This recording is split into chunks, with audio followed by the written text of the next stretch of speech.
universe. A vast, voluminous, and luminous place full to bursting with the beautiful, the strange, the dangerous, and the wonderful. It's easy to look at the whole of the universe and feel small, like a grain of sand on an infinite beach. But the wise old ones know that the smallest spark can cause a supernova, that even the greatest planets begin as the tiniest particles of space dust, and that one little soul can reach so many, accomplish so much, more than anyone, even her, could imagine.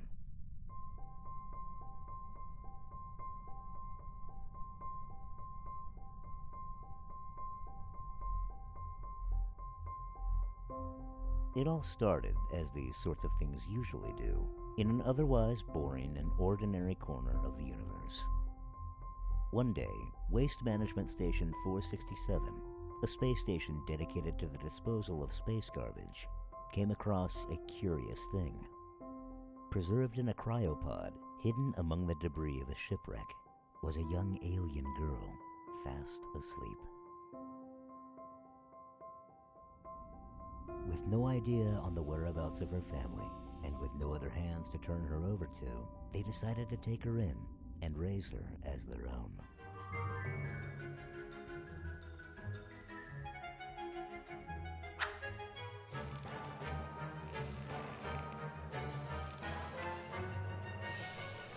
Boy, that new girl is a handful. Well, they say it takes a village to raise a child. Village? This girl could drive a whole planet crazy.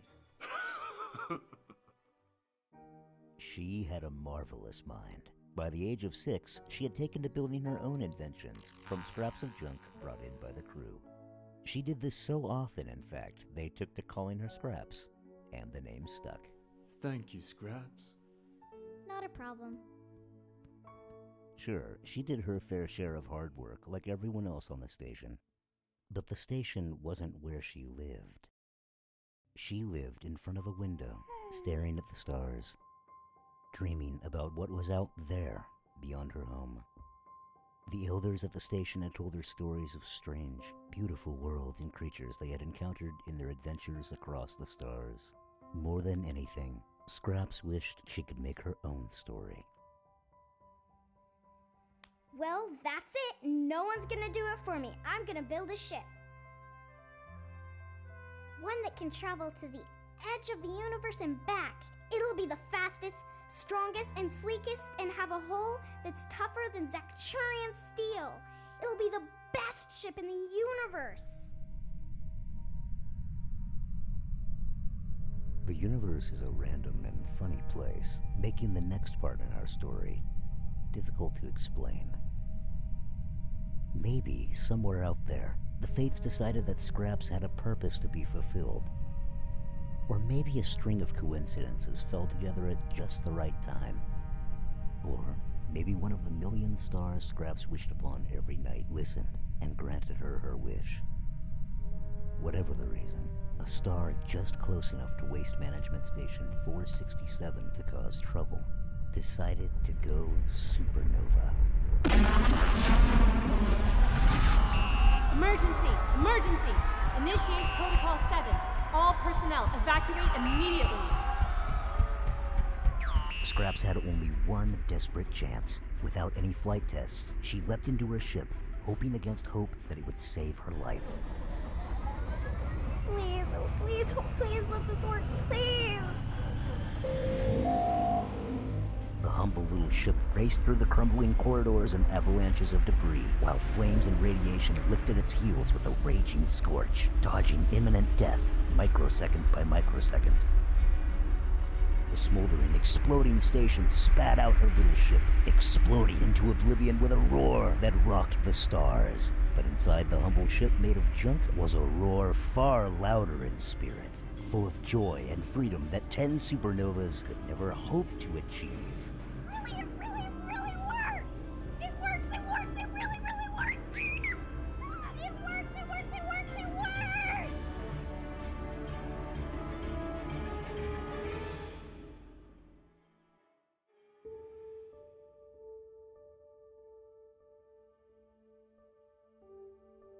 universe may be home to many wonders, but between those wonders live almost endless stretches of nothing. And to the unprepared heart, these stretches can seem terrifying and lonely.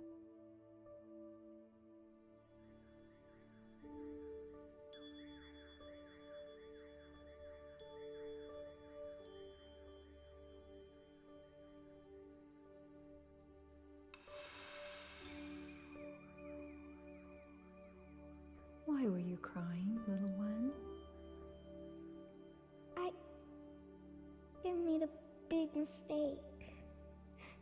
It just seems so big out here. I'm scared. Scraps, I have been around for a very long time. I have seen many beginnings and many endings. And if I could tell you anything, it's that size means little in this universe. Even the greatest celestial bodies come from the most humble beginnings. You are no different, Scraps. You are a lot more special than you realize. It's up to you, and only you, what you're capable of. Remember that, Scraps, and remember that I believe in you.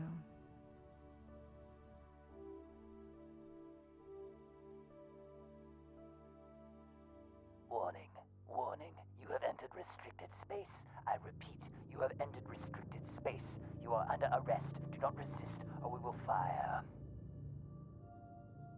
Poor Scraps had wandered into a dark corner of the universe, brushing with a nasty breed of life. The Zythraxians. Intergalactic scavengers that pillage whole systems, destroying everything and anything that stands before them. I'm very sorry, Your Majesty. It was an accident. I didn't mean to trespass. You did it. That's all that matters. Know you, and all that love you will know the cost of tangling with the fury, the might and the power of great Zythraxia. It's okay. Don't be afraid. I won't hurt you. They captured me too. What happened to you? We are simple monks and farmers of the planet below. We were a peaceful kind. Then the Zythraxians came, demanding us to hand over the Axis, an object of legend said to be buried beneath the planet's surface. They enslaved us all. They made us dig for the Axis. We who resist are sent here, to the garbage dump. They dug up the Axis not long ago, though they still can't open it. Oh, they're a clever species. Ruthless and viciously clever. The damage they could do with the Axis is beyond imagination. We are small. We're simple folk. We have no weapons. There's nothing left for us to hope for.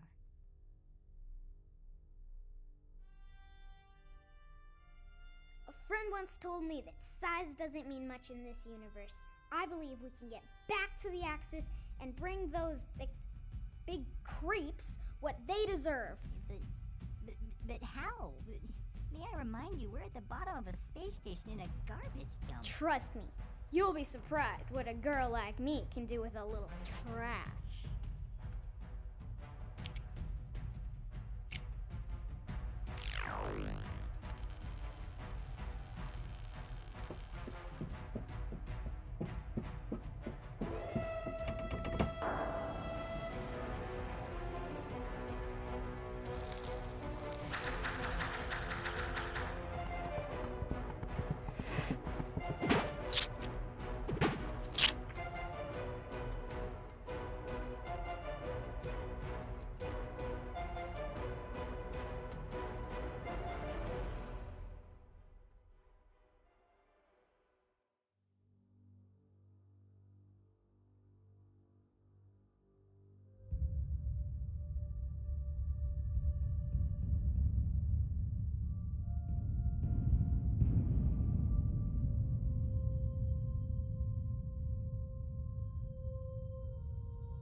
could contend with the might of Zythruxia. You shouldn't have taken the Axis.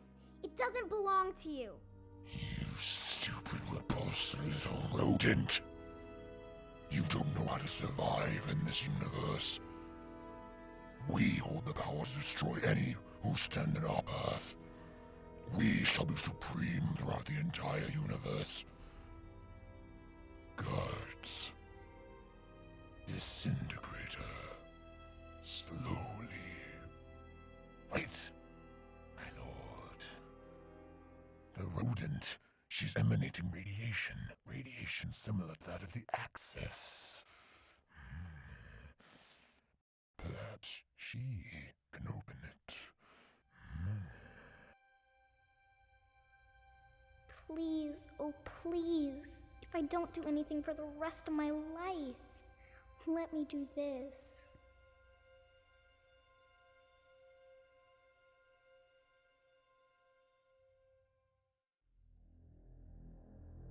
The Axis opened, and all in the room were in awe of its mystery and glory.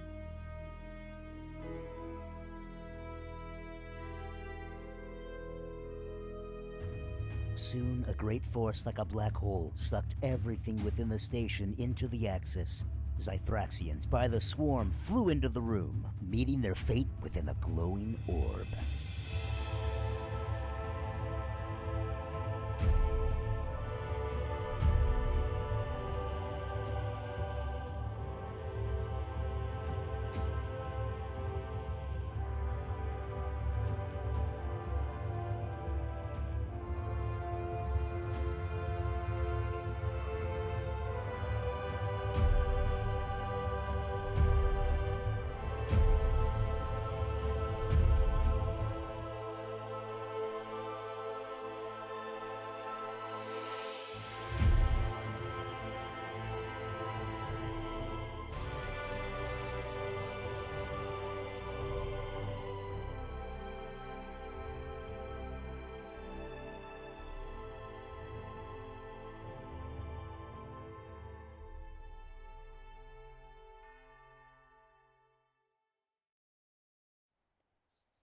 Where am I?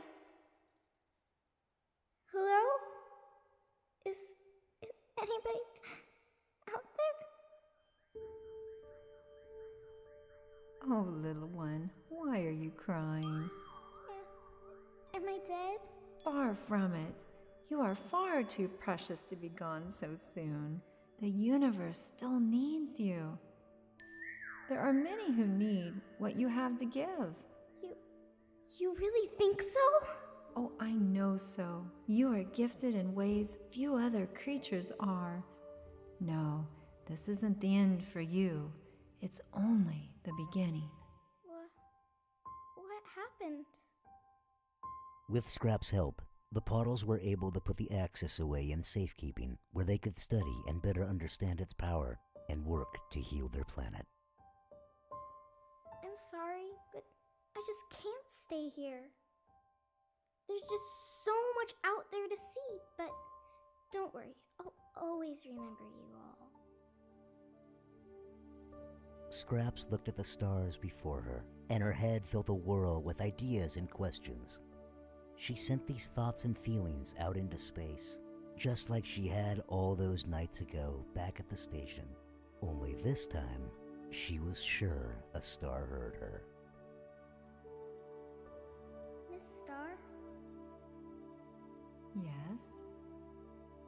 will I ever see you again? Yes, whenever you need me, I'll be there. Who are you? I mean, really? You'll find out someday. You're just so mysterious. Why can't you just give me a straight answer? The universe is a vast and mysterious place. Learning about it is a journey. The answers are all waiting for you out there. Why don't you go and find them for yourself?